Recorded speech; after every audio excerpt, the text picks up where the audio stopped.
Rapid antigen kit সংকটের কারণে Khulna medical college হাসপাতালের করোনা ভাইরাস পরীক্ষা বন্ধ হয়ে গেছে। খুলনা মেডিকেল কলেজ হাসপাতালে আছেন আমাদের খুলনা বিভাগীয় প্রতিনিধি মোহাম্মদ অসীম। আমরা বিস্তারিত জানতে তার সঙ্গে যুক্ত হচ্ছি।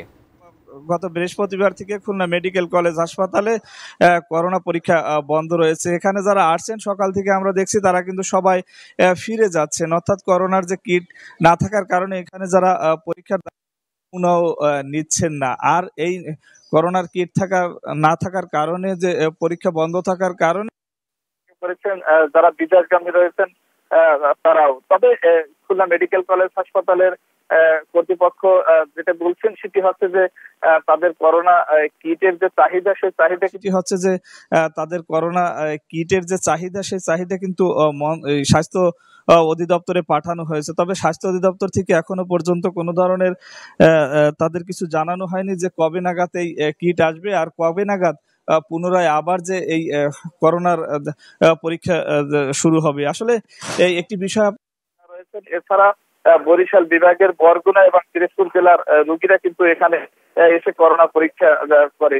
তারা চিকিৎসা নেয়। তবে এই যে সংকট, আসলে কিট সংকট, এই কিট সংকটে থাকার কারণে সবাই কিন্তু এক ধরনের বিপাকে পড়েছেন। আর মুখ্য বিষয়টি হচ্ছে আসলে করোনায় যে কতজন অ্যান্টিব্যাকটেরিয়াল অ্যাডিটিভ যুক্ত সেরা ওয়াটার ট্যাঙ্ক বিশুদ্ধ পানিতে ব্যাকটেরিয়া জন্মাতে দেয় না।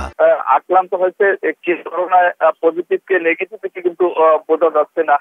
এরই মধ্যে শুধুমাত্র খুলনা মেডিকেল কলেজ হাসপাতালে পরীক্ষায় 4 জন করোনা রোগী এর মধ্যে শনাক্ত হয়েছে, যার একজন এই খুলনা মেডিকেলে ভর্তি রয়েছেন এবং 3 জন বাড়িতে থেকে চিকিৎসার কথা বলছেন। অর্থাৎ খুলনা মেডিকেল কলেজ হাসপাতালের যে দুরবস্থা চিকিৎসা সেটি কিন্তু খুলনা মেডিকেল কলেজ হাসপাতাল কর্তৃপক্ষ কিন্তু অতপটে স্বীকার করে নিচ্ছে। সে কারণে 4 জন রোগীর 3 জনই তারা বাড়িতে চিকিৎসার জন্য পরামর্শ দিচ্ছেন।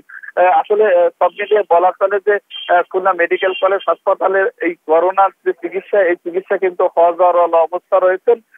আসলে কোনো ধরনের উন্নতি নেই। কবে নাগাদ